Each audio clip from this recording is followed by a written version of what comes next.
एक संतान का अपने माता पिता के प्रति कर्तव्य,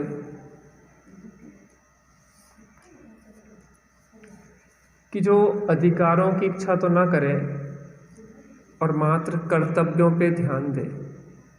क्या कहा? एक संतान का माता पिता के प्रति कर्तव्य, कि जो अधिकारों की तो चाह नहीं करे, मात्र कर्तव्य पे ध्यान दे। रामचंद्र जी का जीवन चरित्र इतना उज्जवल और निर्मल है कि उनका लौकिक जीवन भी आदर्श है। पारलौकिक जीवन तो जब उन्होंने दीक्षा ली, मुनि दशा धारण करी, वो भगवान बने, वो तो हमारे लिए पूज्य हैं ही वीतरागी राम। लेकिन श्री राम जब गृहस्थ दशा में थे, उस समय भी उनका जो जीवन है वह एक आदर्श और अनुकरणीय है समाज के लिए। अगर हमें घर परिवार में शांति चाहिए है, अपने परिवार में आदर्शों को निर्मल और उज्जवल बनाना है, तो श्री राम के आदर्शों को अपनाना होगा, माता सीता के आदर्शों को अपनाना होगा।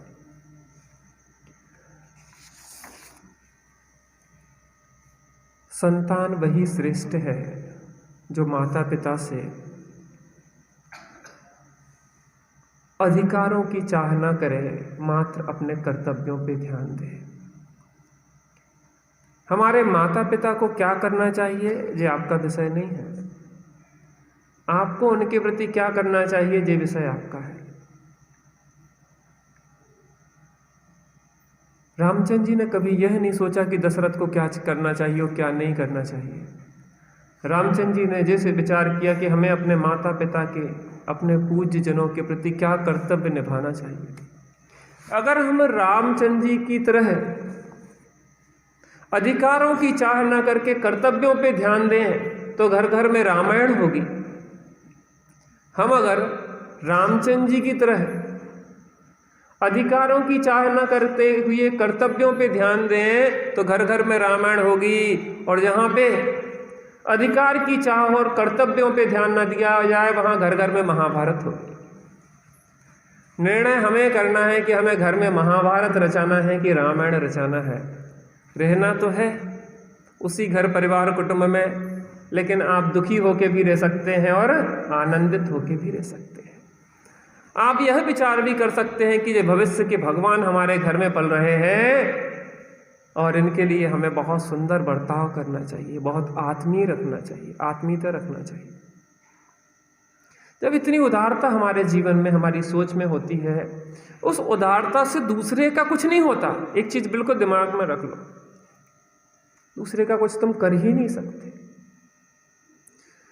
समय सारजी में आचार्य कुंद देव कहते हैं कि कोई किसी को सुखी नहीं कर सकता है, कोई किसी को दुखी नहीं कर सकता है, कोई किसी को जिला नहीं सकता है, कोई किसी को मार नहीं सकता। जीव सुखी होता है अपने साता कर्म के उदय से, दुखी होता है अपने असाता कर्म के उदय से, जीता है आयु कर्म होने पे और मरता है आयु कर्म के क्षय होने पे। ना कोई किसी को जिला सकता है, ना कोई किसी को मार सकता है, ना कोई किसी को सुखी कर सकता है, ना कोई किसी को दुखी कर सकता है। मात्र जीव भाव कर सकता है। कौओं के कोसने से जानवर नहीं मरा करते, जानवर नहीं मरा करते, और माओ की दवाओं से हजारों साल तक कोई जीता नहीं है। तुम जियो हजारों साल और साल के दिन हो 50,000, किसी के साल के दिन 50,000 नहीं होते, और हजारों साल माओ की दवाओं से जीता कोई नहीं। लेकिन माँ दवा दे के अपने पुण्य बांधती है, और दूसरे जानवर कौवे सोचते रहते हैं, कोसते रहते हैं कि जानवर मर जाए, वो पाप कमाते रहते हैं, जानवर एक भी नहीं मरते। मरते तो है जानवर, लेकिन कौओं के कोसने से नहीं मरते। संतानें जीती तो हैं, लेकिन माँ की दवाओं से नहीं जीती है, आयु कर्म से जीती है। फिर हमारे हाथ में क्या रह गया? हमारे हाथ में रह गए हमारे भाव।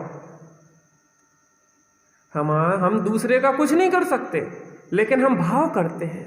ये मर जाए, इसका बुरा हो जाए, इसका ऐसा हो जाए, ये नष्ट हो जाए, ऐसे भाव कर करके हम अपने भाव मरण और भाव जन्म करते रहते, परिणामों को विकृत करते रहते हैं। विकृत परिणाम से वर्तमान में दुखी होते रहते हैं और भविष्य के लिए दुखद कर्मों को बांधते रहते हैं।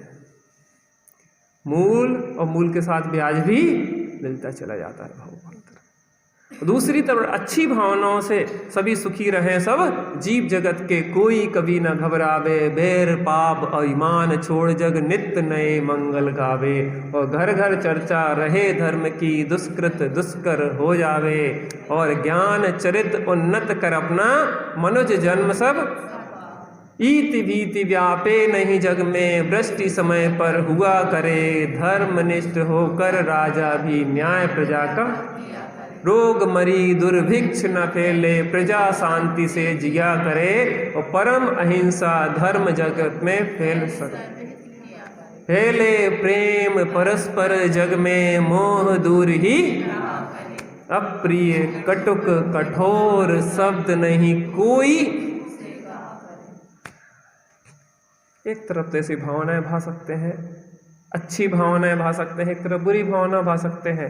हम दूसरे का कुछ नहीं कर सकते, इतना पक्का है 100%, ये सिद्धांत है, क्योंकि व्यक्ति के कर्म के अनुसार ही उसको फल मिलता है। एक द्रव्य दूसरे द्रव्य का करता धरता हरता, स्वयमेव इस जगत का सब काम हो रहा है, स्वयमेव इस जगत का सब काम हो रहा है।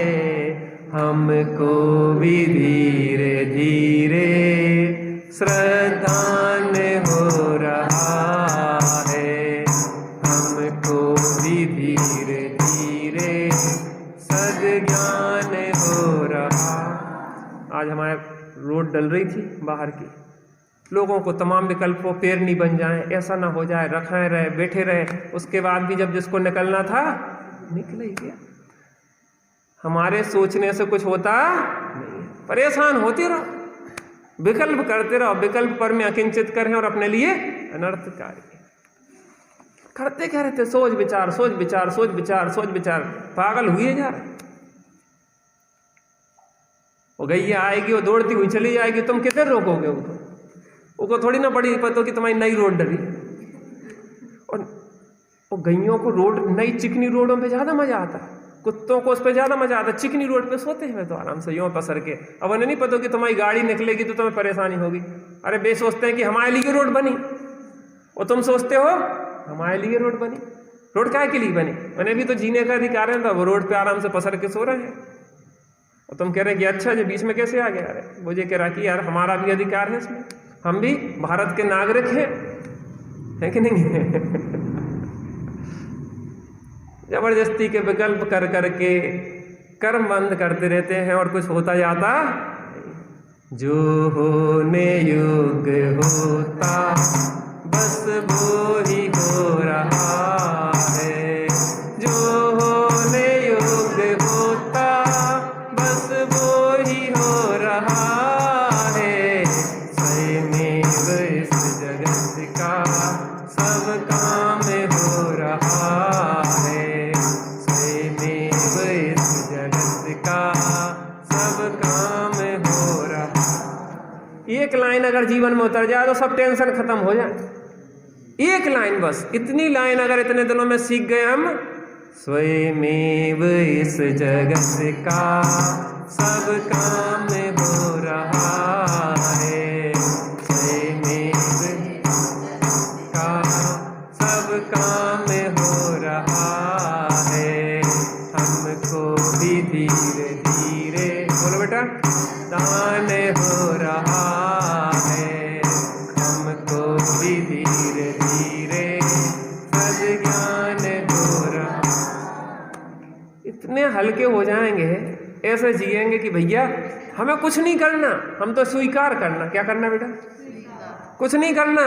जीवन मरण हानि लाभ यश अपयश जो भी होगा, हमें क्या करना है? हानि लाभ जीवन मरण यश अपयश विधि हाथ कर्म के हाथ में है, हमारे हाथ में नहीं है। हमारे हाथ में तो स्वीकार करना है या अस्वीकार करना है। अस्वीकार करने से संघर्ष है, अस्वीकार करने से घर्षण है, आग है, चिंगारी है, लड़ाई है, झगड़े हैं। और स्वीकार करने से शांति है, आनंद है, तृप्ति है।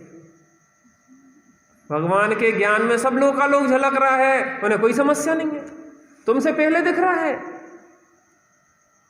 द्वारिका जलेगी 12 वर्ष बाद, जब नेमीश्वर स्वामी की दिव्य ध्वनि में आया, अनादिकाल से अनंत केवली भगवान के ज्ञान में वो जलती हुई दिख रही थी।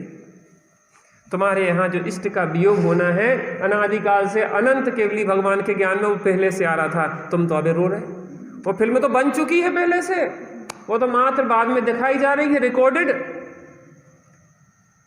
क्या को माथा मार रहे हो? सब एकदम सिस्टमेटिक, व्यवस्थित, सुनिश्चित, क्रमबद्ध है भाई साहब। हमारा कर्तव्य तो नहीं है। दादाजी का हम बहुत ध्यान रखते हैं, इसलिए स्वस्थ हो गए दादाजी। इस अहंकार को नहीं करना। उनका साता का उदय है तो दवाई काम कर गई, और असाता का उदय होए तो वही दवाई नुकसान कर जाएगी। दिमाग बिल्कुल इस दिमाग में निकाल लेना। जब अनुकूलता, आयु कर्म हो, साता का उदय हो, तो आपकी सब चीजें निमित्त मिल जाएंगी। अरे टाइम से गाड़ी मिल गई का, सुबह जल्दी ले गए। अरे यार वो गाड़ी पंचर हो गई रास्ता में, तो काम बिगड़ गया। अरे काम बिगड़ो सुधरो नहीं है कछु। जो होने योग्य होता बस वो ही हो रहा है, जो होने बस वो ही हो रहा है। स्वयमेव रहा है, स्वयमेव इस जगत का सब काम हो रहा। अभी आप टेंशन में आए थे यहाँ पे, और इतनी सी लाइन पढ़ने से कितने निर्भर हो गए। कौन सी लाइन? स्वयमेव इस जगत का सब काम हो रहा है, स्वयमेव सब काम हो रहा है। हमको भी धीरे धीरे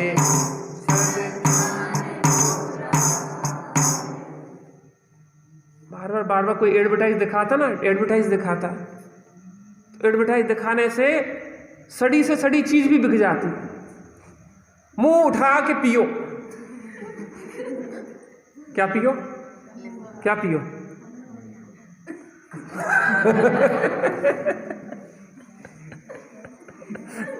क्या पियो? पानी पीने में तो मुंह नीचे हो जाते यार। मुंह उठा के तो पेप्सी, लिम्का, कोका कोला पिया था आपने। अब इतना दिमाग में कचरा भर गया कि 98 की चीज, 50 पैसे की चीज 50 रुपए में बेच रहे। कैसे मुंह उठा के जीने हैं, सो वही लिम्का, पेप्सी पीने। दूध पी रहे तो दूध पी रहा है,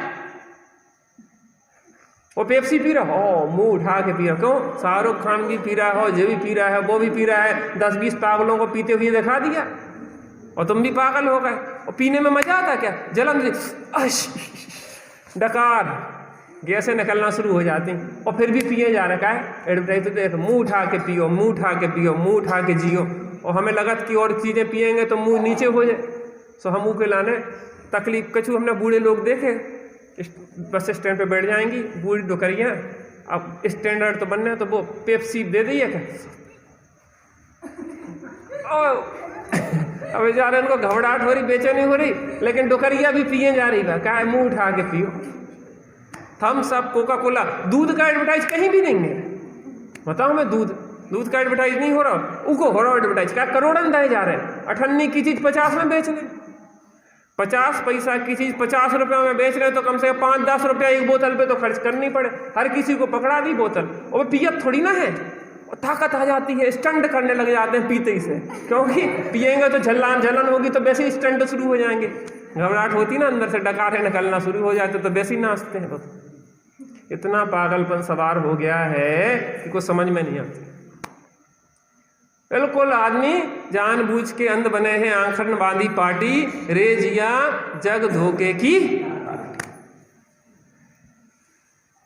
अरे भैया, भगवान जो कह रहे हैं उसको बात को माने सुने, इसलिए बार बार जनवाणी की बात को दोहराया जा रहा है। क्योंकि अगर बार बार सुनने से गलत बात भी सही लगने लग जाती है तो बार बार सुनने से सही बात सही क्यों नहीं लगेगी। अभी तक हमने रावणों का चरित्र सुना है तो हम रावण जैसे बनते गए, और अब रामचंद्र जी का चरित्र सुनेंगे बार बार तो राम जैसे बनेंगे, सीता जैसे बनेंगे। अरे आप घर घर में अब रावण बैठा, इतने राम कहाँ से ले आऊं। और अब क्या होगा, घर घर में राम और सीता रहेंगी तो रावण को स्थान ही नहीं मिलेगा। कथा देखते हैं। बात तो यह हो रही थी कि संतान को माता पिता की संपत्ति नहीं, आशीर्वाद चाहिए। क्या चाहिए? संपत्ति नहीं, आशीर्वाद चाहिए। रामचंद्र जी ने संपत्ति को ठुकरा दिया था, काय के लिए? पिता के आशीर्वाद के लिए।